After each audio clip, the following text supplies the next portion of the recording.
I'm about to tell you 3 reasons why I am more joyously excited about saying hello to you all and welcome you to this evening than anything I've done for a very long time. And the first reason is that I'm lucky enough to be Pro Vice-Chancellor for Culture at Nottingham Trent University.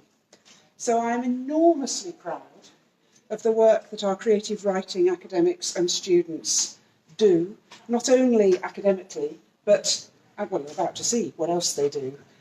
But it's really enormously proud-making, and I mean that genuinely. We do some really seriously good and important work, so well done.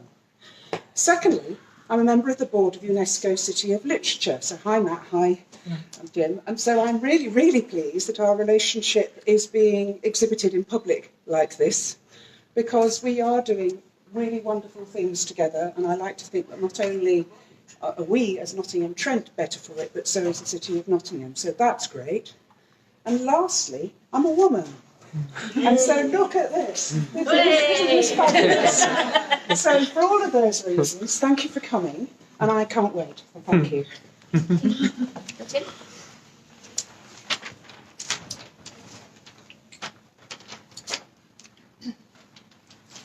When does a poem become a place to rest or rise up from? A room in which everyone is seen. If words can build a better world, praise those who are working to build the words. I'm Jim Hall, Programme Manager at Nottingham UNESCO City of Literature. Thank you for joining us on World Poetry Day for this global gathering of poets at Clifton Campus Library. Welcome also to those of you currently watching via our live stream on Facebook. Please keep tuning in. Before introducing tonight's event, a few words in response to the horrific terror attacks in New Zealand. As a UNESCO City of Literature, we stand in solidarity with the people of New Zealand and our colleagues in UNESCO cities of Auckland and Dunedin during this terrible moment of suffering in Christchurch. UNESCO seeks to build peace through international cooperation. Its mandate is as relevant as ever to use arts and creativity as a powerful force for uniting communities to heal and process the trauma that remains from violence. Our colleagues in New Zealand are not alone in this struggle. Tonight's celebration of World Poetry Day is a timely occasion to honour poets, to celebrate one of humanity's most treasured forms of cultural and linguistic expression. This year, we would particularly like to stress an issue related not only to poetry, but also to various fields of our everyday experience: gender equality. We strongly believe that art, including poetry, is a strong voice in supporting women's rights and value of their artistic work. We want to thank Granada City of Literature for their creativity and leadership. They have coordinated 13 other international celebrations with UNESCO Cities of Literature. Here are a few examples. There are the Imposter Poets, a Reykjavik-based poetry collective, inviting female poets to join them for a day of poetry readings. A 24-hour reading of poetry in Ljubljana. A special tram line taking passengers on a poetic journey between the UNESCO creative cities of Heidelberg and Mannheim in Germany, and a film and audio recording of young Norfolk laureate Sierra Drury reading a poem she wrote to mark 100 years since the suffragette movement. And tonight, please welcome 12 of Nottingham's finest poets. Join us in shining a spotlight on women's creativity, voices, and the incredible breadth, energy, and diversity on Nottingham's poetry scene. Let's make poems be another way through. Introducing Becky to kick off the evening. Thank you. Jim? Yes. We'll clap. Oh.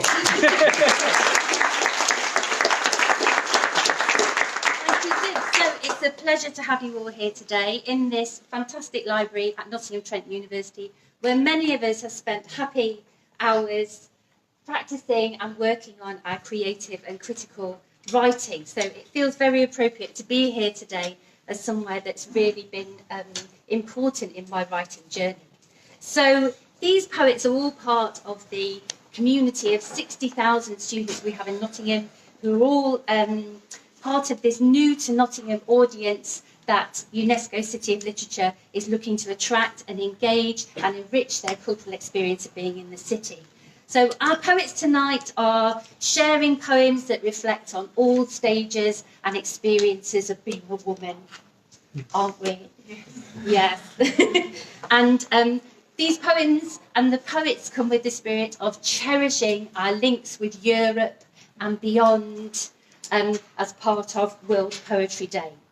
So our first poet tonight is the fabulous Panya Banjoko. She's an established writer and performance poet, and her collection, Some Things, is published by Burning Eye Books.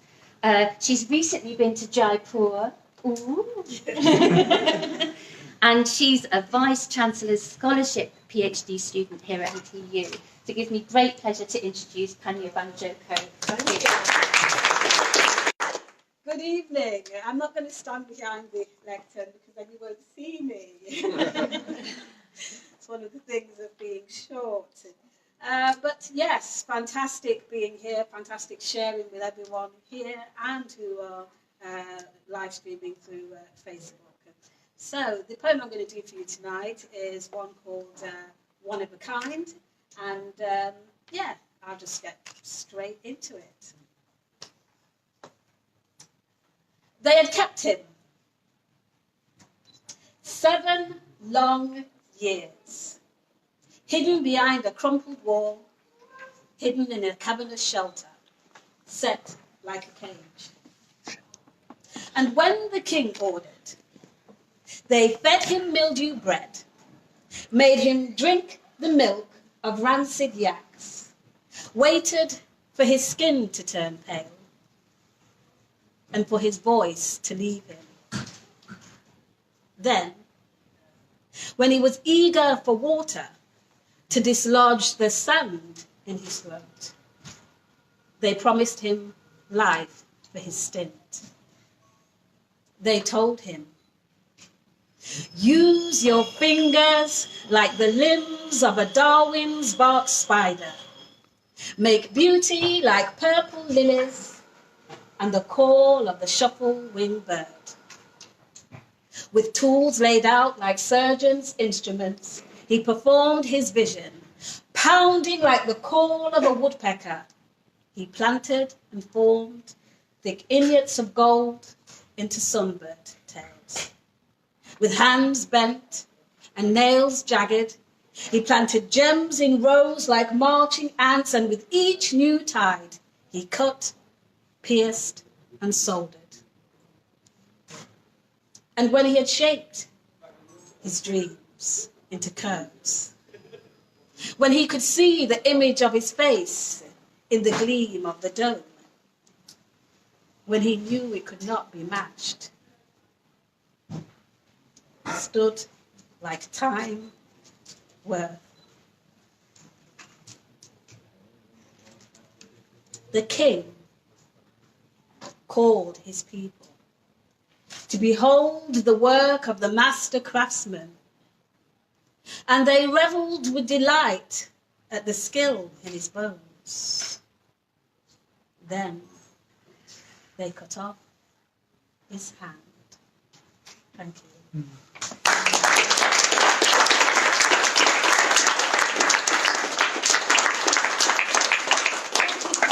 Thank you.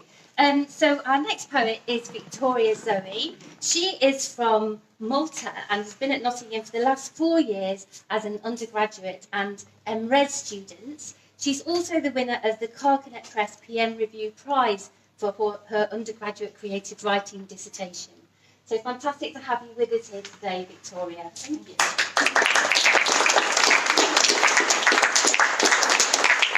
I'm not very good at introduction, so I'll just start with the poem. This is called Breathing Exercises. I lay in Shavasana under my mother's yonic chandelier, its spine pointed straight down to my belly button, its grand foliage spread out to encase me. Eyes closed, I recite my affirmations. I am strong, I am resilient, I am a woman. But my hands seek out lumps where the carpet creases, and again, my chest cramps, my throat tightens, and the lumps transpire into ants under my skin. I perspire, I can't breathe, I fall asleep. Thank you.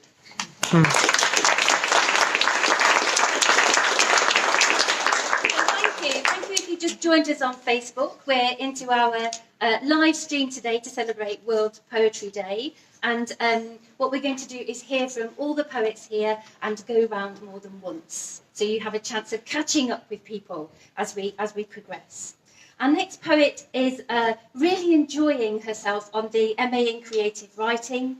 She's interested in people on the margins of life, and it's Caroline Stanza. And can I just say congratulations to Caroline. She's just won the Stonewood Regional Writers' Prize. So congratulations.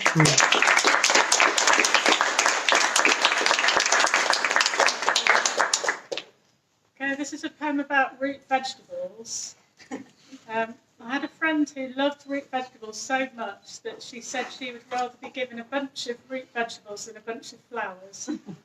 And her comment stayed with me and made me think about root vegetables. And I didn't realise quite how much I'd thought about them until I read the poem.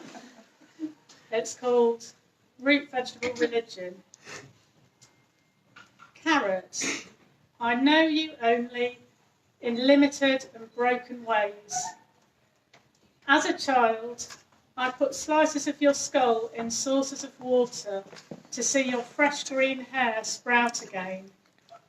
You have been a dried shred in all my pot noodles, a constant presence in city street vomit at 4 a.m.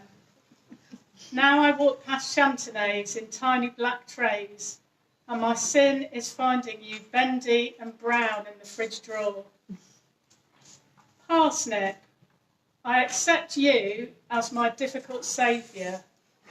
You live as a hermit, surviving deepest cold, to give me a tapering shape which makes me reflect on my fingers whitened by illness, thin legs in intensive care beds. And yet you bring sweetness, difficult and distant as you are, and I want to bless you. Take your feathery root and grow straight in a field without stones.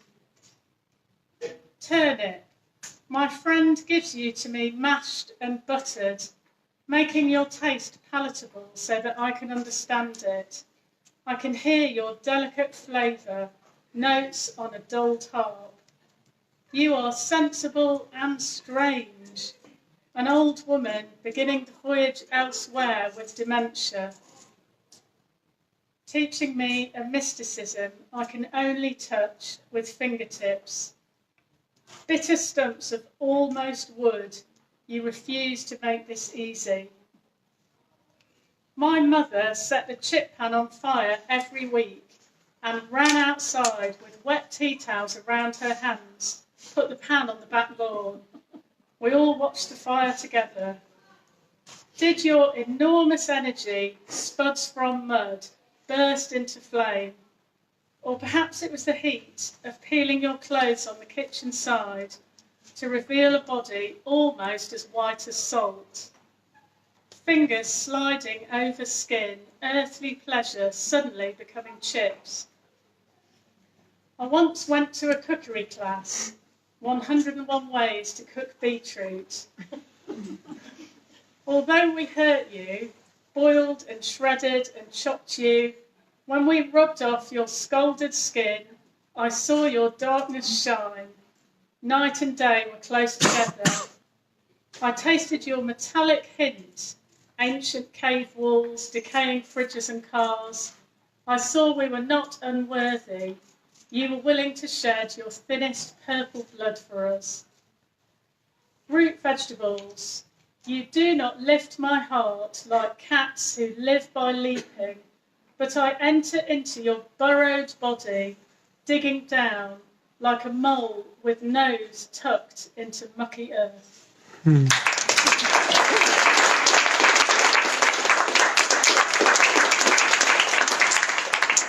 Thank you very much. So our next poet is Sophie Bayor. Sophie moved to Nottingham as a student. She has a pamphlet called Spiral Mind, developed during her MA in Creative Writing, and it features beautiful lyric poems which capture a moment in time. So Sophie, please welcome her. Thank you. This one's called Red Moon. Red moon, bleeds into night sky. Other girls whisper, some ask me why. The first drops staining white linen, unfelt and unseen, an inconvenience rather than unclean. Blossoms atop rivers, flowing like time, unstoppable, into womanhood I climb. Thank you.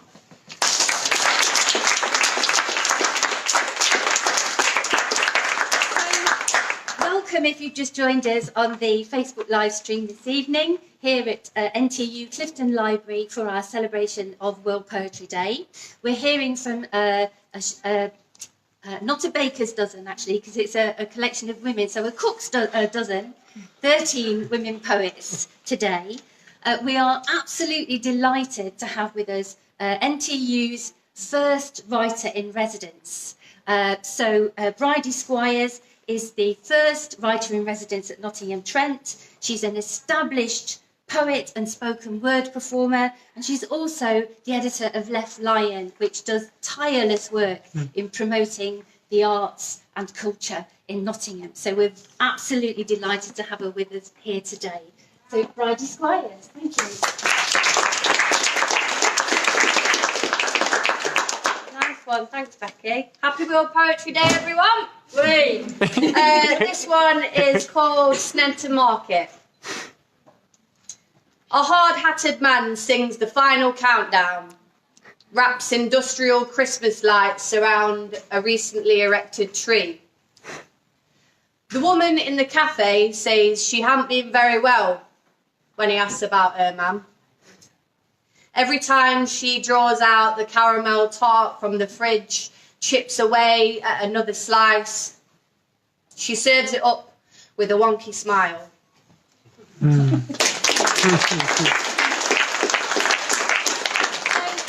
want to welcome as well two undergraduate students at NTU who are doing sterling work as we speak this evening. We've got Dominic Higgs and Darianne Lawley, and they are responsible for feeding back on your comments on Facebook. So thank you very much to them for supporting us. And if you do want to take part, all you need to do is to join the Nottingham City of Literature Facebook page, or you can join us on Twitter with hashtag WPD2019 and hashtag Cities of Lit Poetry.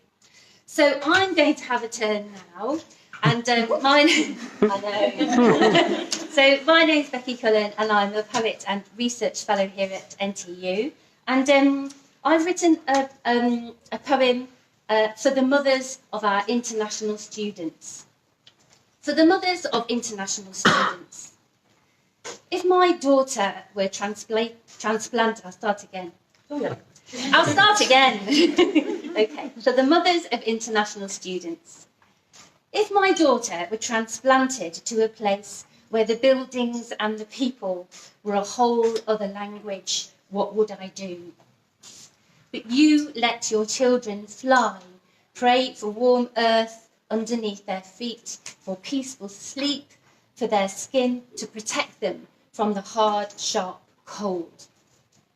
Mothers, let us pass our children round the world, cup them in our palms like drops of water in a drought, like a last seed in a vault, a gift to the world.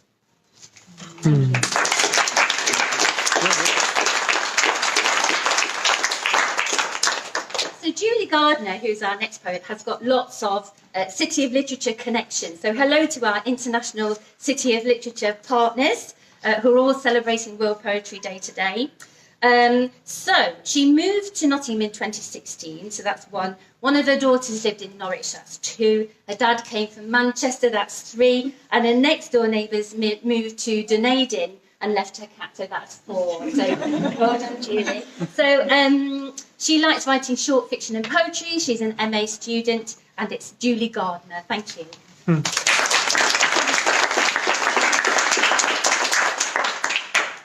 I absolutely loved Jacob Polly's collection, Jack Self.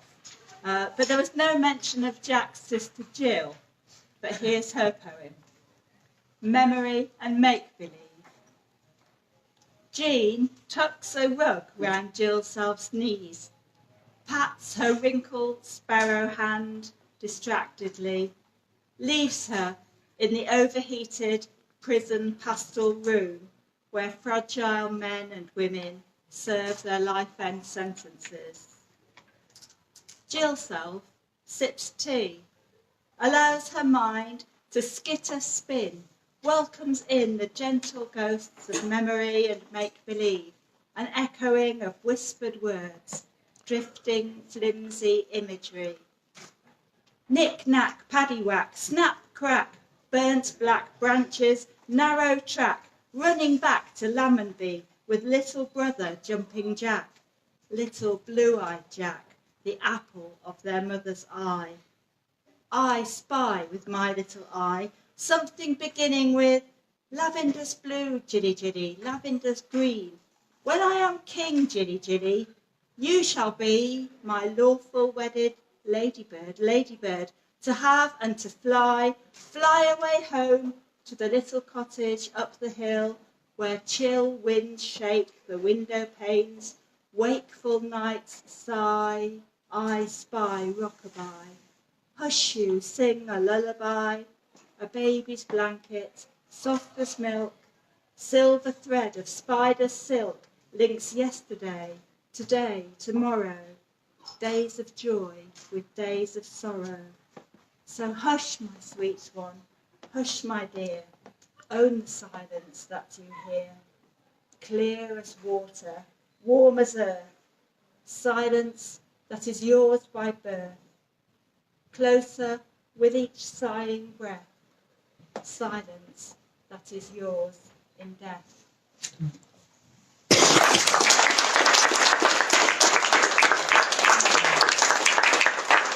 I forgot I had to get back up then. Right. So our next poet is Hannah Cooper-Smithson. She came to Nottingham as a student, and her poetry has been published online and in anthologies. She's doing a Midlands Four Cities funded PhD exploring eco-poetry and how unconventional poetic form can destabilise the boundary between humans and nature. Sounds very exciting. Okay, so please join me in welcoming Hannah Cooper-Smithson.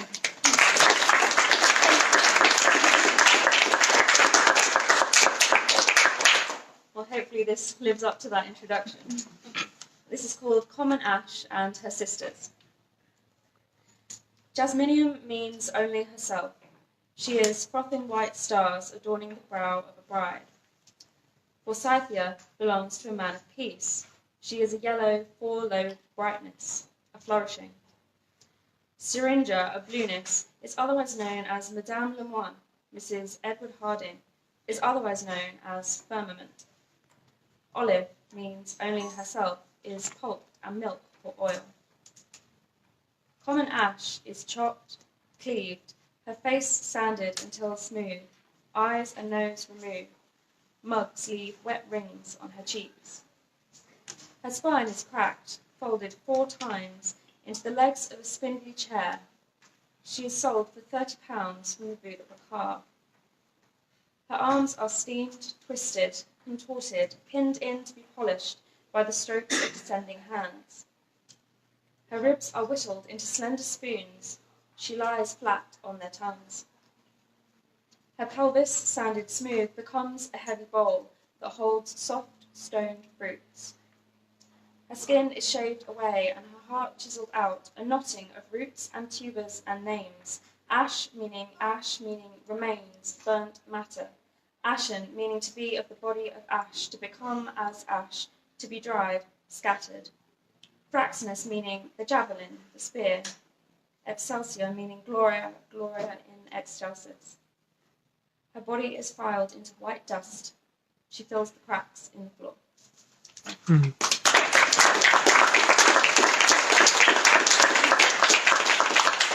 Thank you, Hannah. I think it's time to say hello to Sandy. So Sandy Marl, who is the Director of Nottingham City Literature, is actually at Beeston Library this evening interviewing Kate Moss. So a Nottingham shout out to Sandy. How are the comments going? Are we getting comments? Marvellous. Are people having fun? Good. Well, that's good. Thank you. Continue having fun then, please do. And hello to my son James, if you're watching. Ha ha ha. So our next poet is Ali Stoneman, who was founding poetry editor at Left Lion magazine, and showcased the work and supported many local poets, for which we're very grateful, Ali. She's also AHRC and Midlands 4 Cities funded, and she's been to 10 UNESCO Cities of Literature so far, she says. So, yeah, many to go still. Okay, so please join me in welcoming Ali Stoneman. Thank you.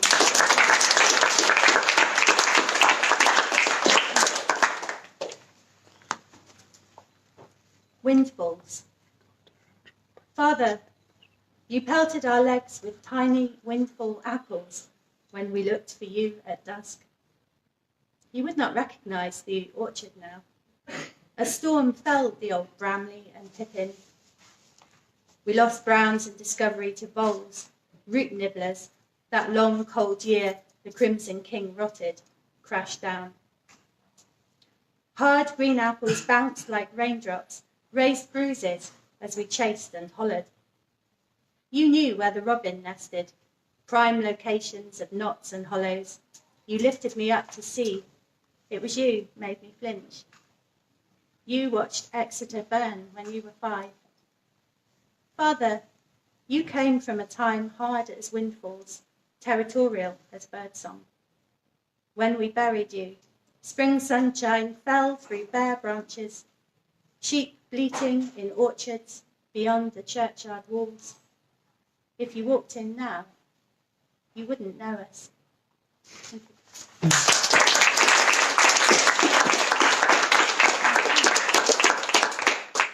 Our next poet has been published by 2 Nottingham presses, Laundrette Books and Mud Press. She's doing a PhD exploring the dynamic connections between, oh my word, neuropsychoanalysis, modernist poetic language and material objects. Yeah, oh, I need to have a conversation with you about that. Okay, so I'd like to welcome Lauren Terry, please.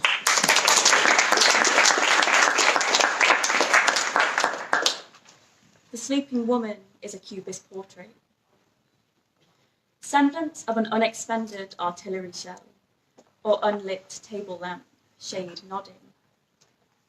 She has come apart, a soiled dinner plate, shattered and stinking, spilling geometric shapes from the bed's single frame. Her members are pure assemblage, rivet, tongue, and cane. A plastic butter knife detaches, reattaches itself at an obscene angle. One pinion limp beneath the sheets, the other tailing the thing beyond the ceiling.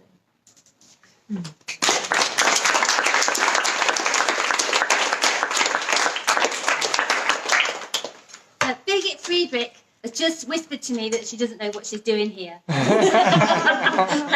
But she's here to read us a poem. So she teaches German, her native language German, in higher education, and she's on the NTU MA in Creative Writing. Says that writing has become an essential part of her life, and although poetry is rather new to her, she is loving it, which is what it's all about. So fantastic. Birgit Friedrich, please.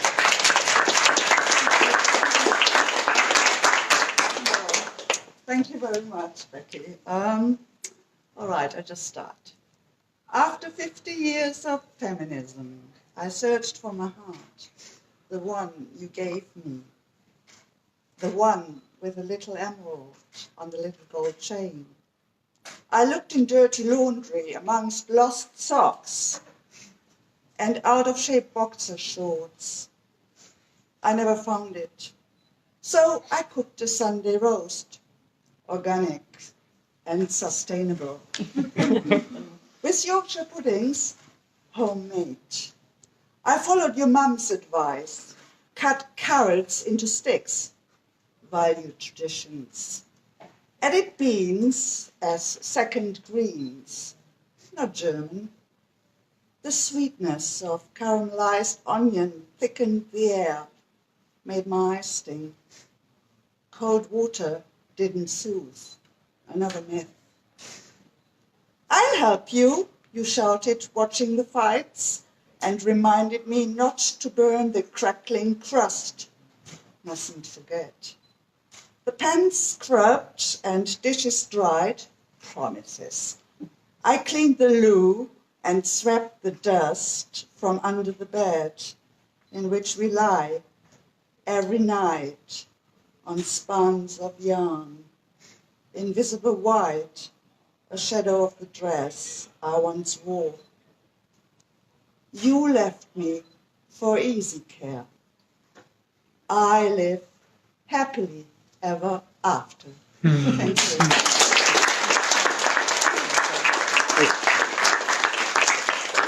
Fantastic. So we've nearly gone all the way around now. Thank you to everybody who's with us on our Facebook live stream today. And thank you to NTU Clifton Library for hosting this fantastic celebration of World Poetry Day. Tuesday Shannon is celebrating because this very week, ladies and gentlemen, this very week her poetry is published in Take 3, Volume 1 from Sounds Right Press. She's a PhD researcher writing critically and creatively about industrialisation in the north. Yep. Great. And you've also studied at the Institut del Teatro in Barcelona. Yes. So another international city of literature connection. So over to you, Tuesday Shannon. Thank you.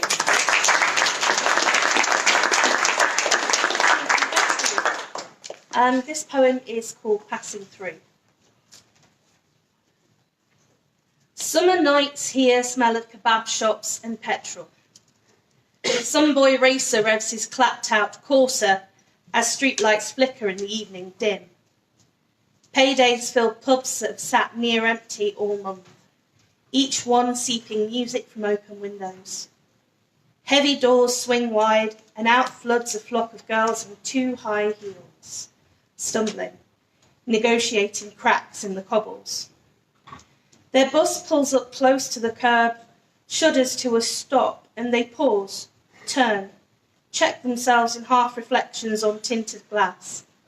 Then, with the squeal of rubber on tarmac, it's as though they were never there.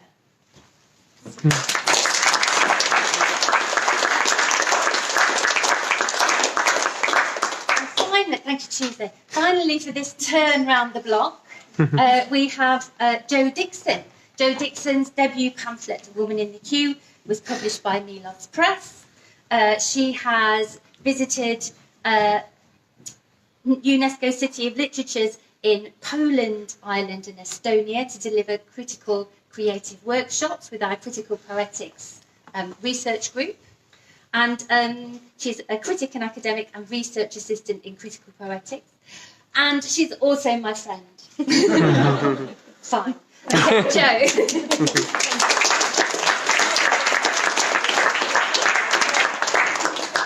Thank you very much, friend. Everybody else is my friend as well, sorry. Right, I'm going to finish this this first round with a poem that I contributed to an anthology called Furies, the female spirits of justice and vengeance, where we are asked to respond to that as a theme. This is a poem called On Mending. Outside, the missel thrush sits tall on his perch and rehearses his song in dread of the field fairs that raid the garden's dwindling stores. Inside the white room, she accepts a bunch of unseasonal flowers. He stands with his thumb down a pinstripe seam. And when he's gone, she pounds her fists into the grout until the grout clogs with red, and she's hoisted by her armpits, slung on the bed, where she watches them at work in technicolor across her lids, sprinkling salt in his tea, cutting paper dolls in the folds of the Times. Outside, heronries nest as many as 10 pairs, while a fluffed teal splashes and a shell duck tosses his emerald head. Inside the white room, she accepts a bunch of unseasonal flowers. He stands with his thumb down a pinstripe seam. And when he's gone, she pounds her fists until the grout clogs with red, and she's hoisted by her armpits, slung on the bed, where she watches them at work in technicolor across her lids, pinching his doughy calves until he cramps under Irish linen sheets. Outside, leaves mesh green through brown moss, and hazel catkins expand, snowdrops shine. Inside the white room, she accepts a bunch of unseasonal flowers. He stands with his thumb down a pinstripe seam, and when he's gone.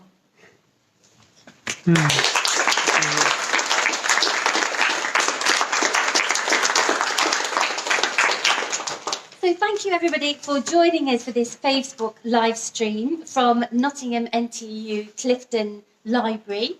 We're here to celebrate UNESCO City of Literature World Poetry Day, and thank you for joining us to join with the celebration. So we've heard from all of our 13 cook's dozen of poets today, and we're going to go round again, Everybody all right? Everybody in the live audience still alive? You're still here. Good, great, okay. So it gives me great pleasure again to introduce Panya Banjoko. Thank you. Now, I'm going to be reading one from my collection, some things. As you get older, the notion of taking risks changes. And for me, right now, I'm taking a risk because I'm going to be reading without my reading glasses. So let's see how this goes. Let's see. It'll be fun, won't it? Live entertainment. This one's called The Offering. 54 days later, she swept away the debris, slumped at the place marked X, bent down on both knees and kissed the ground with her forehead.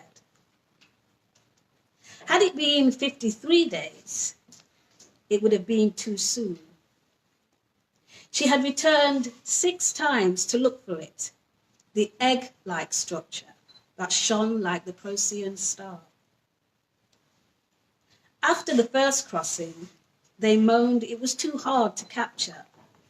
With shoulders hung low against the thrashing rain, she walked the seas, commanded the waves to fold, knew the axis just needed a nudge. 54 days later, she released it on the imposing blue, a mist of molecules that suffocated terror and gave the world back its glimmer. They had a lot to learn from this thing called woman. Thank you.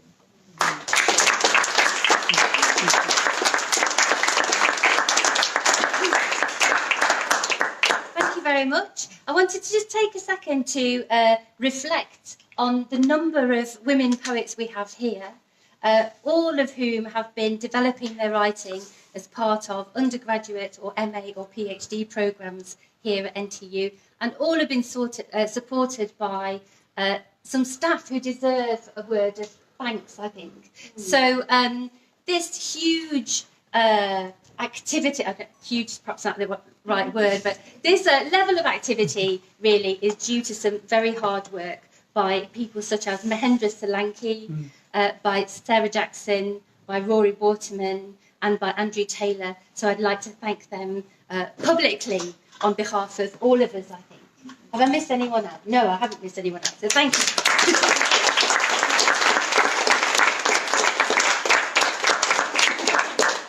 Okay, so now it's back to Victoria Zoe. Thank you.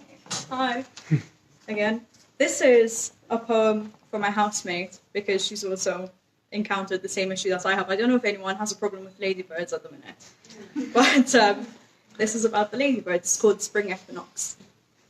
As spring comes bounding up the hill, my bedroom becomes the ladybird Big Bang. In the morning, I wake up to them flitting against my window pane. At night, I tiptoe over the dry shelves as my carpet becomes a beach of fossilized corpses. and my feet crack. Oh no, sorry. I'm going to reread that. And under my feet, they crack like mollusks in sand. Spring cleaning to me is the collection of death in a lavender-scented Hoover bag, labelled dry ladybirds and crumbs my ex left when he lost slept over. I send it to the bin like an Amazon delivery, airtight and plastic wrapped, but I add return to sender, hoping in vain that the bin men will find it funny.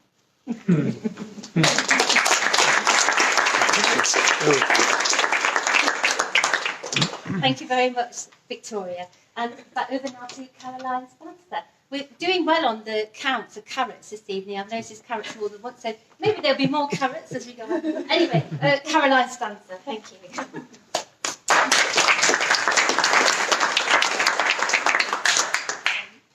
This is a poem about Brexit. Sorry.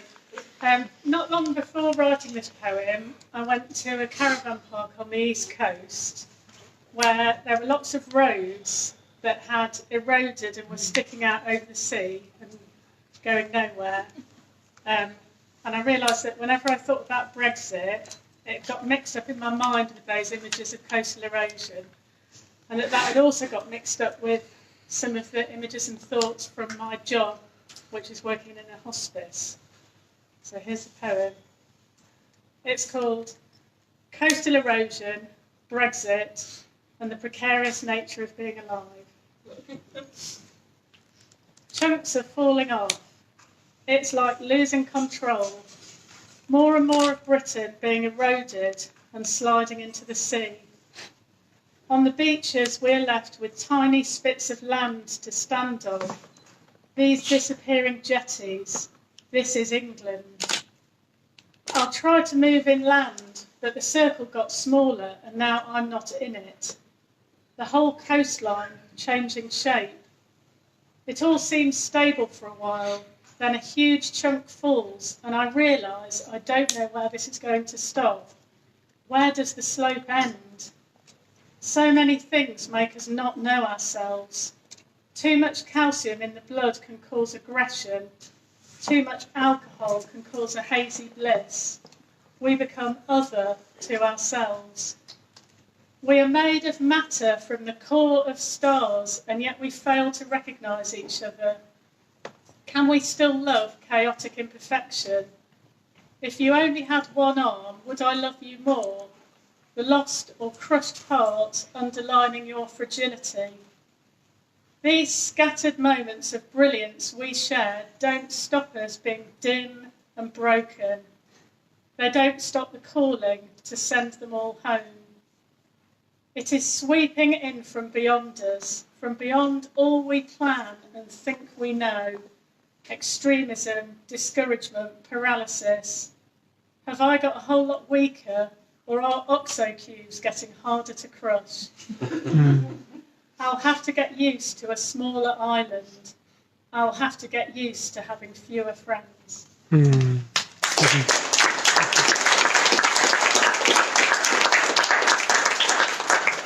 So our poems today are coming in the spirit of cherishing our links with Europe and beyond, and a strong desire to keep and develop and continue to develop those connections.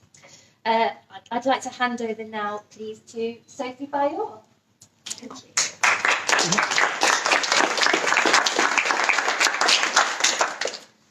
So this is a poem that I wrote for a board that was put up in the library. I think it was for radical female poets. So this one is called We Will Not Be Silenced. Centuries of rage, bloodlines of power, patterns of abuse, oppression, depression. We will not be silenced. A river, a gaping mouth, slackened jaws, sickened by wars. We will not be silenced. Mothers and daughters, sisters and lovers, rising together, shouting forever. We will not be silenced. Until the fight is over, until justice is served, until we lack fear, until we are heard, We will not be silenced. Thank you.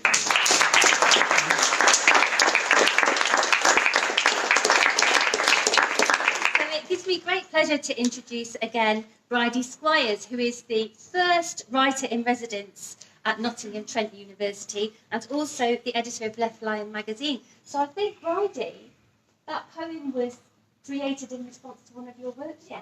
Come and tell us about it. Bridie Squires. Thank you. So I ran a workshop in one of the rooms over there on radical women poetry, and we put a lovely display in the library of our poems, thanks to Linda over here.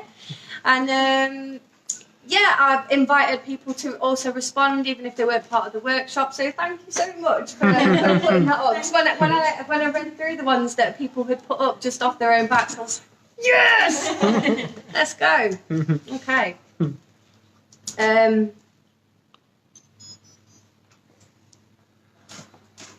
Excuse me. A group of lads are huddled around a car by the River Trent at night. I am walking in the dark along the embankment steps. I turn to their call. They chorus. Have you got a lighter? Ah, I think. They have probably thought of everything. Rizzler, Backy, Roach, weed, but forgot about the fire. We all do sometimes. Poor sods. I thumb the flint of the £1 5p clipper, Foresight lying reliably in my pocket. Look to their open door. Know how easy it would be with 5 of them. I remember. Say sorry. No, I do not smoke.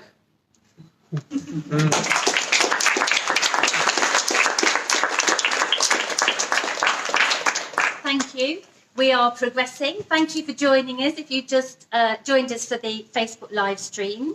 And we're here today in Nottingham Trent University's Clifton Library to celebrate UNESCO World Poetry Day.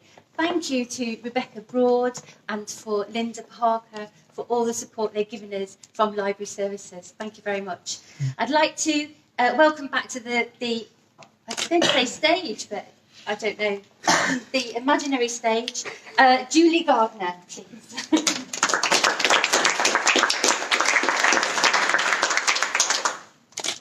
Grandmothering. Look, I say, pointing to tree roots where a grey spider spins sticky silver thread.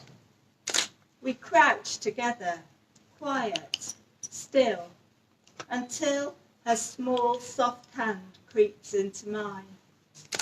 I sense her fear, uncertainty. Say, this small creature wishes her no harm. We're safe together in the darkening wood. At home, her mum and baby sister wait. We'll all have macaroni cheese for tea. She skips ahead. Red wellies flash and flick along the path, kick autumn leaves. And I resist the urge to call her back, to hold her small soft hand again more tightly.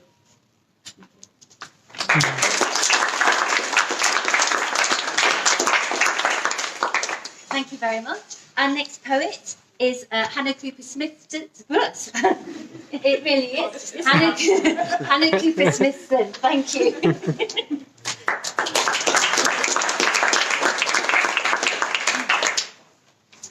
This poem is for my auntie, called Seedling. The room is hot and loud. London clutters the space with traffic sounds. Brickwork and tarmac barge in through the windows. The sun blares, a relentless horn of light that bakes the plastic banana plant, the stuffed monkeys on the sofa. Auntie hunched over in the kitchen. Behind the guest chair, on a careful carpet of folded newspaper, is a row of plastic pots filled with pressed black soil. Damp crumbs cradle a wooden ball, scooped from pulpy flesh with shaking hands. A slow green shoot pricks the soil, Buds swell and rupture into bright, furled leaves. They eat up all the traffic sounds and the view of the bricks, the relentless sun, while Auntie watches from her soft chair, eyes bright.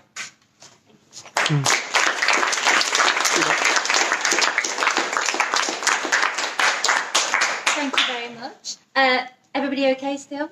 Good, good. So we are, it's 10 to 8 now, but keep watching. We've got 10 minutes scheduled. You know, we might just extend ourselves just for the fun of it. Okay, so, yeah, I was going to say buckle in, but that's not quite appropriate. So Alice Stoneman is a poet who is thinking about the coastline. Is that right? So lots of watery poems. But not today. Oh, not today. No watery poems. And Alice Stoneman, thank you.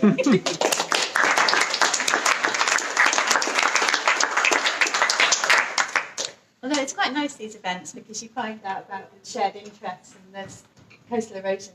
Hi. Let's play. And sometimes the sort of beautiful togetherness of others can leave you feeling a little bit lonely on the outside, so, or between. That's what this poem's about.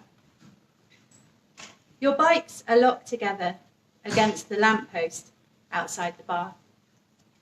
Inside, people twirl between conversations, like the paper Yule hearts in each window, dancing in updrafts of air. I wait on the pavement, watching snowflakes vanish on your flushed pink cheeks as you pull on hats and gloves, wrap scarves, disentangle the bikes.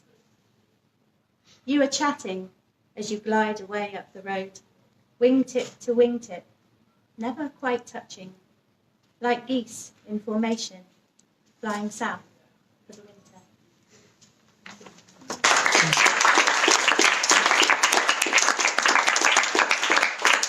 Thank you, Ali. Thank you very much. And I'd like to go back now to Lauren Terry. Thank you.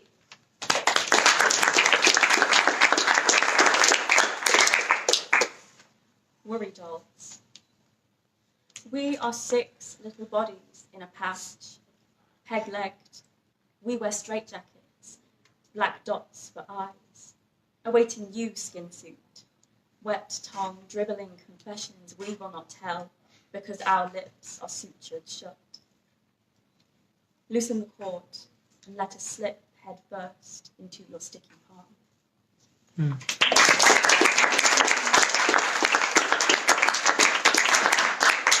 Wonderful to have some time to hear everybody's poetry and to get a feel for the diversity of everything that's going on. Fantastic. Birgit Friedrich. Thank you.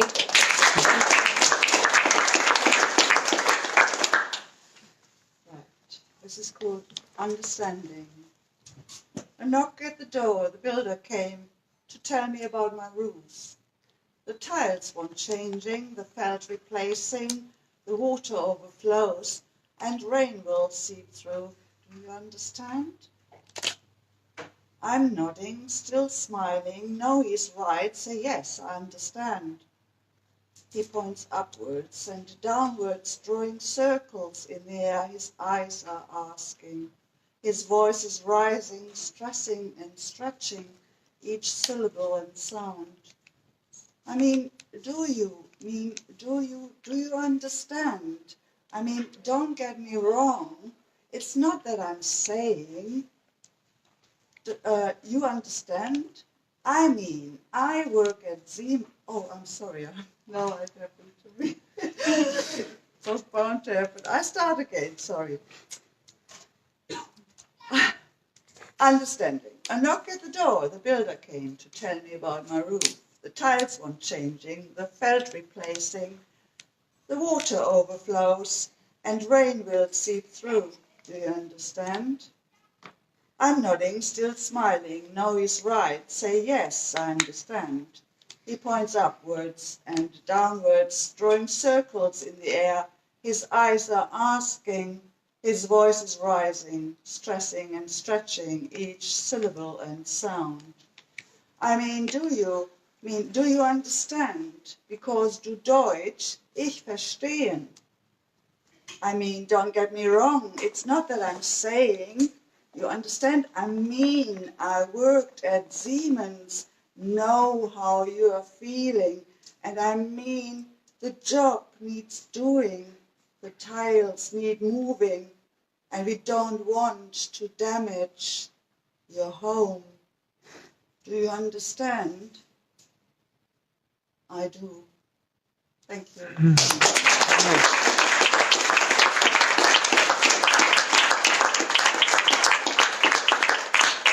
Danke sehr. Bitteschön. Thank you very much. And I'd like to welcome Tuesday Shannon, please. Thank you. Thank you. This next poem is called Satis House, and if that sounds at all familiar, it was written after Great Expectations, and what is, in my opinion, one of the best female characters ever written. My hand was stopped halfway to the altar, so cease the ticking of the clocks, keep their hands forever apart. Let the dust settle, they said. It's settling still on the wedding breakfast, money wasted. And if the shoe were on the other foot, I never would have deceived him. Bring me a daughter. Name her for the stars, I'll give her room to grow, pour ice into her heart. In these rooms, do not move a thing. I shall wear this dress until its lace becomes a second skin. In this house, I will die twice.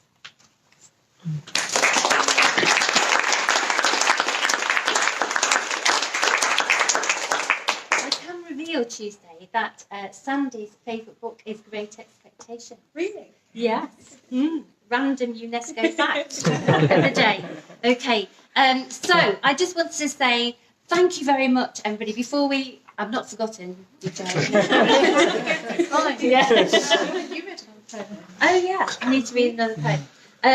Okay, I'll do that in a second. So I've been working on with Nottingham UNESCO City of Literature on a project called Poetry Pulse. So we have over 1,000 poets currently in Nottingham, and they're all involved in different kinds of poetry. We've got a really active spoken word scene, we have lots of published poets, but we've got no way of capturing what those poets are doing, or we haven't got a unified sense of what's going on with poetry in the city. So we've got no idea of, well, we have got an idea, but we know what's going on. Don't let me give you the wrong impression. But we've got no record of this wealth of activity. So we want to look at ways of using digital technology to harness and curate and showcase the work of poetry in Nottingham. So basically, if you're a poet, please could you send me a film?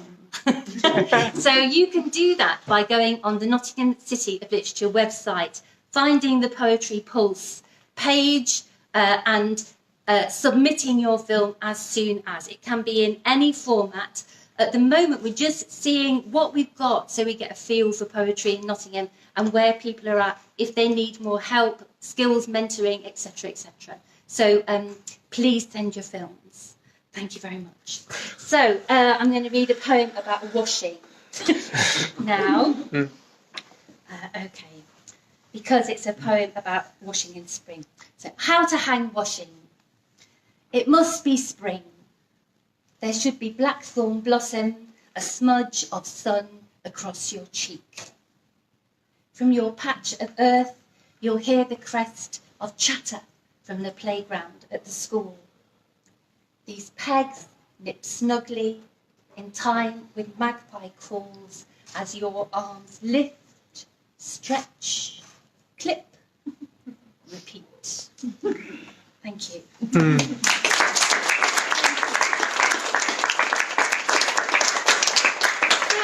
Our final poet of the evening is your friend and mine, Jo Dixon. Thank you.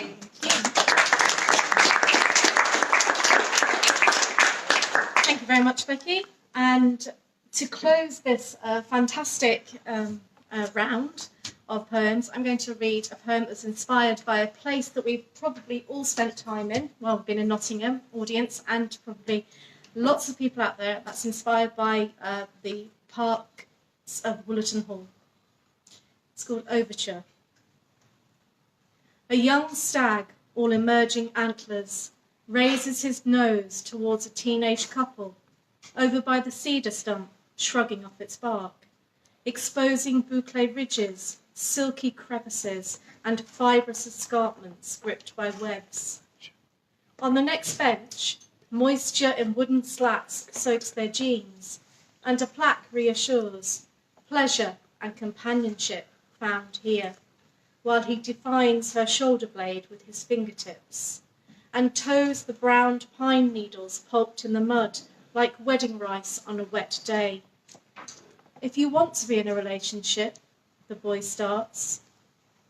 Later, he steers her around the camellia house, rainwater performing on glazed roof lights and petals buckling on stone flags, her eyes downcast, tracing the entangled circles of bronze grills above heating ducts where pennies have been lost.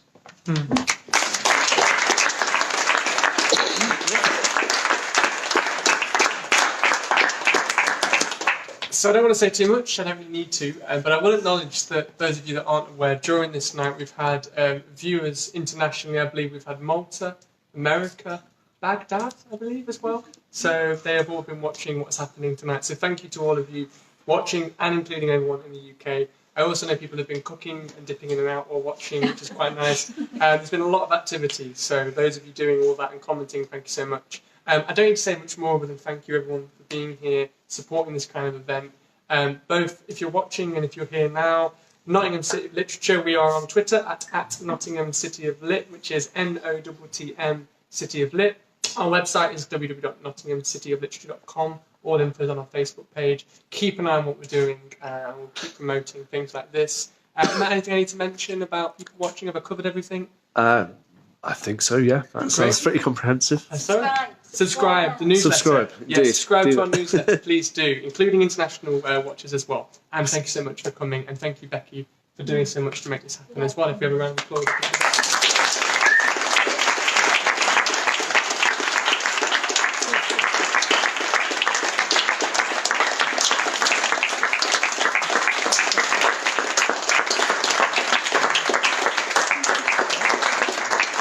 Thank you.